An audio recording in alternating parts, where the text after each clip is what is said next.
when she sends my first draft back to me, it reminds me of my English teacher back in school. You know, all red marks and it looks horrible. It looks like my F paper is actually in English. So that's what I got in English. That was the only class I had to have summer school in. That has nothing to do with your ability to tell a story. To have a good story in here, it's I don't know if it's a gift or not. I like to think so because people tell me it's a pretty good story, and my other story also. It's a type of genius, and I think every one of you have a genius in you. Problem is, only several geniuses are recognized in schools and in the world today. But I mean, there are so many things out there. Writing, the music, I guess, is something recognized, but I don't know. But there's many geniuses. You see all the successful people on these different things, and it's because they're good at what they do. Find something that your heart loves. Keep working at it. I mean, so I can't believe I'm here. I'm an old guy. I'm 50 plus, let's just say that. And I'm just getting started at this. I didn't know I could write my whole life. I had a short story I wrote as a challenge to myself about 12, 15 years ago. I used to read a lot. And that's where you get your ability to write from. The main thing, reading. Reading a lot. I was horrible in school, but I would read at least a novel a week. Not no more, but I used to. And I remember one day I was reading a book, and it just came to me, it's like, I could do this. You know, I've just read it so many times, I've seen how the punctuation is, I've seen all the little quotation marks. And I sat down, I had pencil and paper, and I started writing. I wrote a 60-page short story. 15 years later, I bumped into an old friend from college. I was an art major in college, and I picked the wrong major because I'm horrible at art. I'm not that great. But I bumped into someone. Okay. I bumped into someone from college who is now an editor, and she lives in the Netherlands. And she asked me to send a copy of my short story to her, and she read it. And I'd forgotten about it. I'd rewritten it actually several times over the years, but I wasn't going to do anything with it. It's kind of a private thing. She got it, and she says, "You have to publish this story. It's a very powerful story." Through that publishing phase, because of her, I looked for a publisher, and it excited me, and I didn't know if I just got lucky or what. So I sat down with my pencil and paper, and I started writing Nick and Billy. Nick and Billy are from where I'm from, Pierre Park, Louisiana. I don't know if you've watched Swamp People on TV. Have any of you watched Swamp People? Okay, you? Seen that show? Swamp People? Where they catch alligators and stuff? Yeah. Okay, well, Troy Landry in Pierre Park, Louisiana, I went to school with his younger brother, Duffy. And so that's exactly where I grew up before I moved to the city of Lafayette in the 9th grade.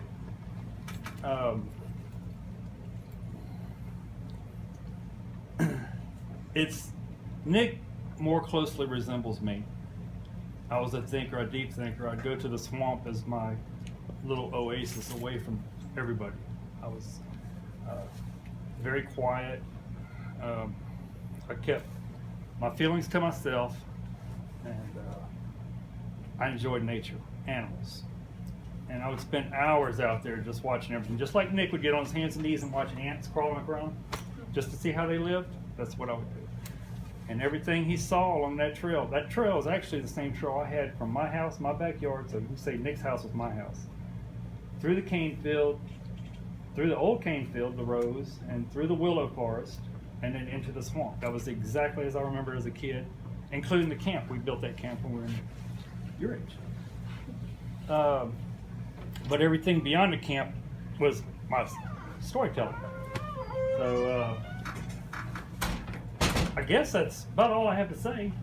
Do y'all have any questions? I mean, I know there was some questions. Yeah, they definitely, they came up with some. If you want to sit in the author's chair, you're more than welcome to sit down so you can get comfortable. And they do have some that we talked about, and then they may have some other. Yeah, do you want to tell them? I don't know if many of them know how to, what they're used for and how they use them. Well, this is a very cheap compass like Nick and Billy used. A real good way is, do any of y'all ever go out in the woods or hiking or Nope. camping or like that? Okay. The ones that don't have their hands raised don't need to get out there and do that. It's great. Yeah. So Nick and Billy. Oh wow, there's a hesitation. Okay. Imagine. Let me make sure I'm moving right. Imagine you're going out in the woods. Where's my pen? Did you see that? Look at that. It's all on magnets. First of all, watch it turn. See, there's a magnet. That's how the compass works. So, anyway, magnetic north. It's not. It depends where you're standing in America. That magnetic north is going to be a different direction. Because of that, surveyors have to offset depending on what area you're at. But say you're out there in the woods and you're going to be. Say this is the wood line you're getting ready to enter, okay? And you're standing on a highway that goes this way. So you know the trail you're going on is at a northwest angle right here. So no matter, and if the highway is running this way, you head out to the northwest, north to west, anywhere in that direction. You just remember you can pull out your compass and you can look and see south and east, the opposite direction. And you can always find your way back to the road. And that's how Nick and Billy got around the swamp. And that's how I got around the swamp, because I used to try it sometimes without a compass. And I would try to walk out. I'd challenge myself, saying I'm going to walk out further than I've ever walked in my life. And I'd end up back at swamp camp. I don't know how I would do it, but for some reason you always do a darn circle. So a compass will always get you back. Don't try to use your genius at navigation, compass. So if you ever go out in the woods or you go camp, just keep that in your suitcase or your backpack or whatever. Or your pocket. You never know. You never know when you'll use it. Never know. So it's always going to point in the direction of north. Mm-hmm. Yep. And the compasses that are better will have a little dial on it and with an N on it. And from there, 90. This is 0 degrees. Then going toward the east is 90 degrees. It's all in 90. Every quarter is 90, 180, 918, 27, 270, and 360. 360 degrees makes a whole compass. So, Right? That's your circles and math, right? so you can turn the dial. Actually, it's easier with one with the dial, because you can turn the dial to where north is lined up with the north line. And that way, no matter where you carry, you can see the degree where you're heading in, like Nick and Billy used for the map. They knew what degree looking at a map, they put it right on the map. And you can see north, and you can just figure out what direction in the woods you want to take to get from here to here. So you put the compass on the starting point, and you line up, you draw that line to where you want to get to, and that's the direction you need to go. It's very simple. Have your attention, please. We are on the schedule for the library yearbook this afternoon.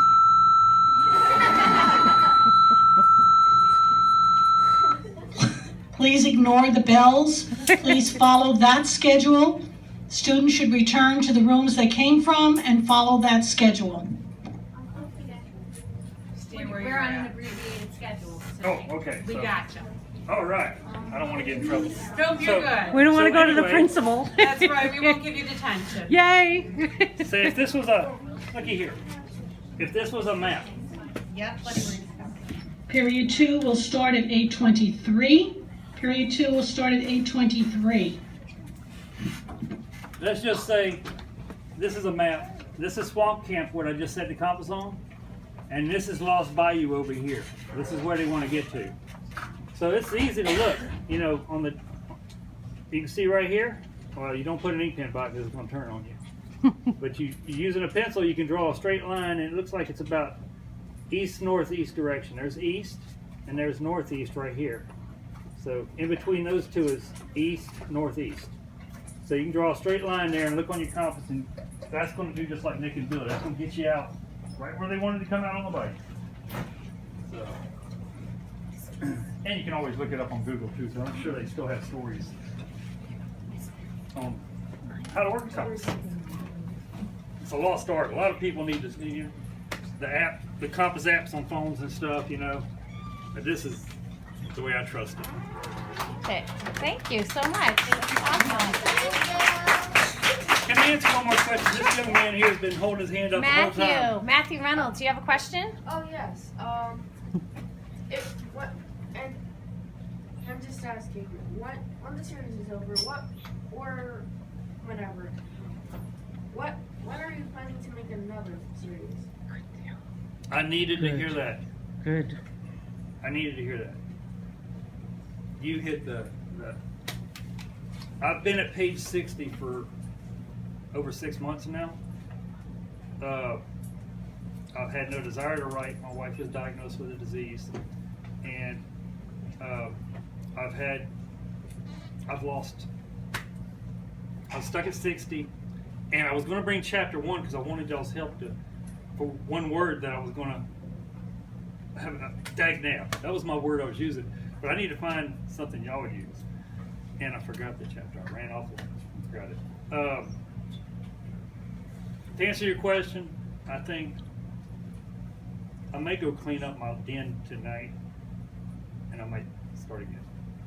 And it would be, I'll tell you this, it's going to be, instead of Mr. Ruger, it's going to be the Adventures of Nick and Billy, The Mystery of Hidden Lake. That's going to be the title of the next one. And it has something to do with huge alligators, and big garfish, and big catfish, because they're eating And all Hannah. kind of chemicals. And Hannah. Don't forget Hannah. And Hannah. Hannah, would you stand up so Mr. Hoard can see you? Because we all keep looking at that's our beautiful Hannah. Yes, she is. Hi, Hannah.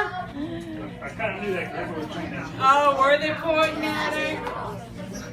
Yeah, see that?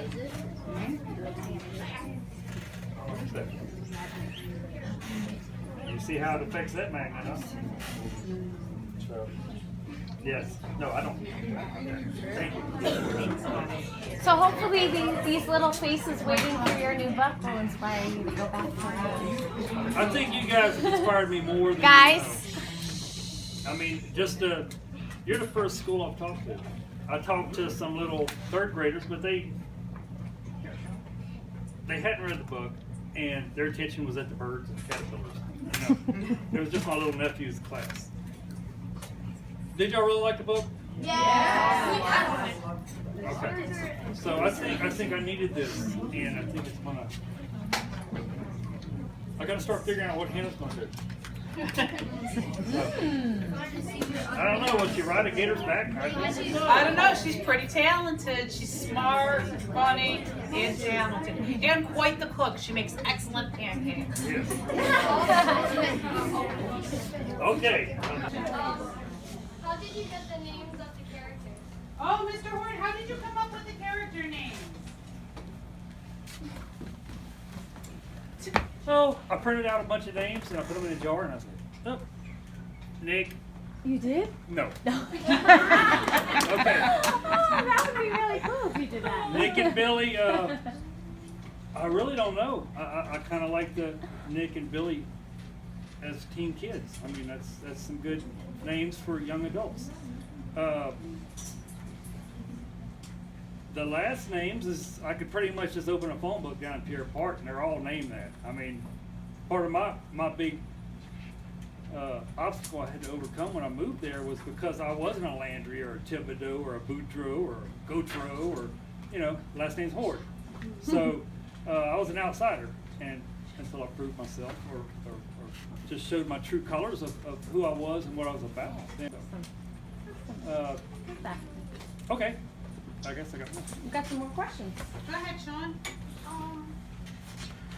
In the book, in the back, it says, Nick Landy. Is Nick short for Nicholas for the name? Is his Nope. His name's Nick. Yep. Just Nick. Just Nick. Tyrion. Where'd you write the book? And what room in the house wrote it? I wrote it. Okay, my entire adult life has been in the oil field. I worked on the Gulf of Mexico as a surveyor, as a roughneck, as a roustabout, as a boat captain, as a navigator. I did everything from the time I guess I dropped out of college when I got the first summer job offshore, and I loved it. So, when the oil field prices went down, I was on the beach a lot, but I'd still have to go down there for 6 weeks at a time, and I'd stay at my mom's house. So probably 70% of it was written on the recliner at my mom's house. The rest of it was on the job, 100 miles offshore, sitting there, and after I did my logs or whatever equipment I had to operate, I'd go sit down and, so kind of piece by piece, but pretty quick. Awesome. Awesome. Okay. For when the story happened, when Mr. Pierre spotted the boogaloo and then ran away, and then Nick and Billy went back up to try to see if they saw, was the whole time just before messing with them, or was there actually once an actual boogaloo? Was there, I'm sorry, the end of it? Was there like an actual boogaloo in the story, or was it just before messing with them? That was Lefroy's hidden camp. His hideout, where he was storing all his gear, was too close to Pierre's house. And when Mr. Pierre started going around looking for places to go set his traps out this year, coming up this fall, he got too close, and the security cameras picked up him coming too close. So he went and got gator bait to go put on the. Did you catch why gator bait was the one dressed in the rigor? Because Lefroy was scared. Because he knew everybody down there had shotguns, and he didn't want to get shot. So he intentionally got a small one so gator bait could wear it. Get it? Bait? Gator bait. Bait. Get it? And so there never was like an actual boogaloo in the story, it was just gator bait. The rougarou was always a costume worn by gator bait. So. Awesome. Yes? Oh, quick. Go ahead, Logan. Kind of going along with someone else said, I don't know who said it. They said, is Nick short for Nicholas? Is Billy short for William? No. Dun, dun, dun. No. They're not Too formal, right? Yes, they're all country people out there. They go out there. Billy. Williams are for the princess. Logan C. Wait, this isn't really that much of a question, it's more of a kind of suggestion. You don't have to add this, but can you make it so that Hannah in the book makes really good pancakes? Take notes on that. You're gonna have to jot some notes down.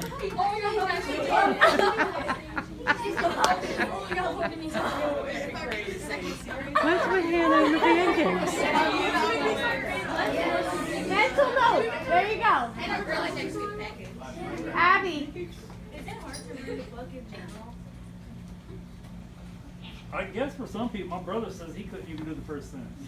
He couldn't, his brain doesn't work like that, and that's where I was talking earlier about different kind of geniuses. Some people have good ability to put what's in their mind on paper. And my secret is, exactly the way I'm telling you, is exactly what I'm writing on paper. The rest is from my editor, she can do it. It's really not hard to me. I mean, no. It's not. I get stumped every now and then because I want to be right instead of just going on and writing. A lot of people say right. Me, I don't. When I get stumped, I don't just keep writing and change it later. I sit and think on it and get it the way I want it to be. Gavin. What do you, like, I know you said that you added Hannah to the story because you had a girlfriend, but why did you kind of add her to the story? I was just wondering that. Why did I add her? Mm-hmm. Well, I needed to give a reason for Billy to walk into the wasp nest. Yeah, I mean, Billy's mind went somewhere, and at that point I remember because I jumped in the water dozens of times to escape these little freakers because when they hit you the first time, you never see them. You feel the first one hit you and you instantly dive in the water because you're always in knee-deep of water. So you dive in the water and you can actually flip on your back and you can see them hitting the water like they did. So that's why Hannah came. Okay. So, well, she was going to come about eventually because one of them had to have a girlfriend, right? So Yeah, but he's shy. I kind of put myself in both characters. I was very shy like him, like Billy, and I was very, what's the word? Teacher introspective? Yeah, introspective. Introspective. To yourself. See, Yeah. I need help with work. I kept to myself. My mom still, she used to get on me because I never shared my emotions, and sometimes, it's not good. So I put them on paper, I tell my dog. So, Paris. have I experienced things that happen in Nick and Billy? Like criminals? Yeah. Okay. Interaction with criminals. Oh. I saw it rolling across the floor. The criminal part? No, Or- any part of the adventure. I remember alligators. We used to catch them. We had a long pole and we used to tie a lasso on the end. And it's amazing, like when you're in a boat, the gator will actually come and sit right by your boat. And if you find one, I guess people are dead or something, and he's not scared of people and he's a danger, they'll come and you can pull the boat right up and he won't take off. You can put the lasso right around his neck and pull it and pull him on board and flip on the boat. And Rub his try to belly? Rub his belly and it puts him, flip him upside down, rub his belly, and it puts him into a state where they settle down. We play with him for a little while, and he'll play with him for a little while and then throw him back. But Well, I think nowadays, Mom already said no, that's not gonna happen. well, nowadays you'll get in trouble for it. Back then, in it was the 70s. Didn't bother you. Lauren B. So like when you're writing a book, like can you predict how long it will take, or do you just take whatever it takes for it to be finished? Do you take whatever it takes to get finished? Like if you predict, like can you predict like how long it will take to write a book? How do you know it's done? When you feel good about it and you're proud of it, and you show other people. And when your editor says it's good. Parts is when the hillbilly. Now, is this the number one, or could it be the number 1, 2, or 3? Two or three. Okay. Just making sure. Hillbillies, The turned hillbilly down- mafia? Yeah, the hillbilly mafia turned down LaFroy, and I mean, I'm just gonna come on and say it. Roy deserved it. He did deserve it. He deserved it He's got completely. 2 kids, and he's always picking on his cousin. I mean, what kind of guy does Thank you, man. Exactly, really. What kind of guy does it? He got what he deserved. You know what my favorite part of the book was? My friends, let's listen. Is when the hillbilly mafia turned around to Freud and said, "You got a lot of work to do." At the end of that chapter, when he's been telling the boys and get her bait, you're gonna do exactly what they say below. And they told him who was gonna be doing it. So that was my favorite I part. like that part too. Yeah. Yeah. I have one question for you, Mr. Hoard. Who did you get the character idea from Mr. Pierre? Oh, Wow, that's the first time somebody brought him up. I got it from a lot of old people in Pierre Park, where I grew up. They lived out in the swamp. They come out every now and then to get milk or whatever they needed. A lot of the stuff they raised themselves. But, mainly it was to get stuff for his crawfish traps and his hoop nets, to repair and build. But they're very reclusive Cajuns. They're very tight knit, and it's hard to get on the inside. When I moved there, I was in the 7th grade from Panama City, Florida. My dad, from Gainesville. My dad graduated college and got in the oil field, and moved us down there. And it was very hard for me to get in school. I got in fights. But once you prove yourself as a good person, you can't help but rub off on people. And I ended up being a big getting sports awards for the school, and I have friends till today, Craig and Spanky, who were on search team. I can't remember that number. Do y'all remember? 13. Search term 3? Okay, thank you. Well, they, till today. In fact, Spanky, what's weird is Spanky actually ran for Lieutenant Governor of Louisiana against Mitch Landrieu, who won, and he was also running against Sammy Kershaw, who was a country singer from down there, who was a very rude guy, by the way. But anyway, it was funny that Spanky, a character in the book, is actually, he ran for Lieutenant Governor, and he was a friend of mine. Yeah, that was pretty cool. That's funny. So, okay, let me. Okay, what was your name? Matthew. M-A-T. Ladies and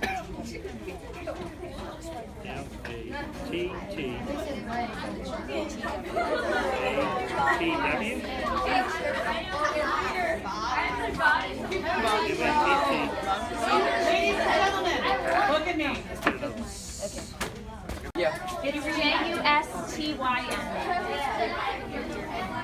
T-Y-N? Yes. Whoa, I'm glad you told me.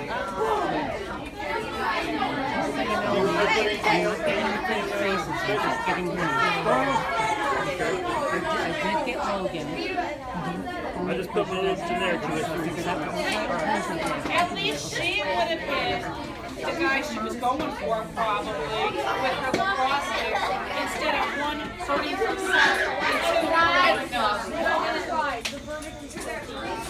I told Mr. Jim about that. He said, tell Logan you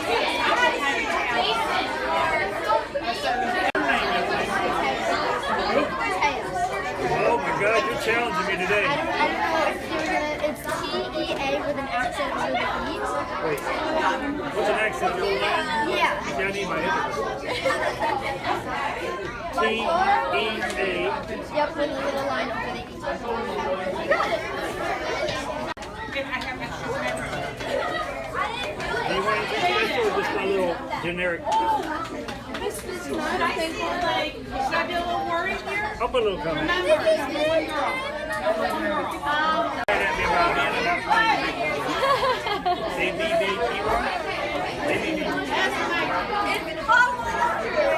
Okay, very amusing how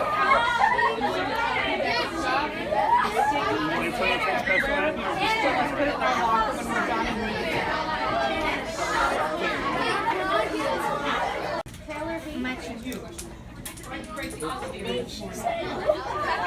And what's your name? Spell that one. C-R-I-S-T-O-P-H-E-R.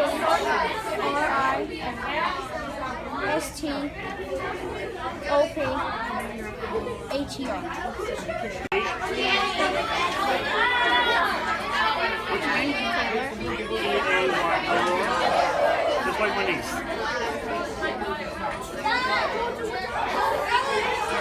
You want me to? Hello. No, you're not. So, 2 days ago, I was going to say yesterday, if you were here. So 2 days ago, I went over to the You're next to get your book. That's what I know.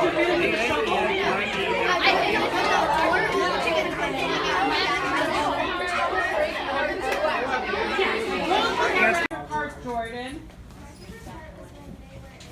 Put anything particular?